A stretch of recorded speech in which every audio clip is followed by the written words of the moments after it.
உங்களுக்கான முதல் கேள்வி, அப்துல்லா இப்னு அஸ்ஸுபைர் ரலியல்லாஹு அன்ஹு அவர்கள் இறை இல்லத்தை புதுப்பிப்பதற்காக ஆலோசனை கேட்கும் போது ஆலோசனை வழங்கிய நபித்தோழர் யார்?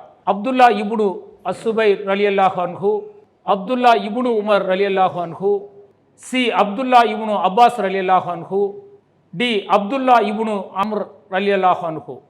உங்களுக்கான நேரம் ஸ்டார்ட். ஆப்ஷன் சி அப்துல்லா இப்னு அப்பாஸ் ரலியல்லாஹு. சி அப்துல்லா இப்னு அப்பாஸ் ரலியல்லாஹு. கன்ஃபார்மா? கன்ஃபார்ம். லாக் பண்ணிடலாமா? லாக் பண்ணிடலாம். தவறான விடை, வெளியேற நேரிடும். கம்ப்யூட்டர் ஜி லாக் பண்ணுங்க. படிச்சுட்டு வந்திருக்கீங்க, தெளிவா ஆமா, ரொம்ப கஷ்டமான கேள்வி தான். அப்படியா?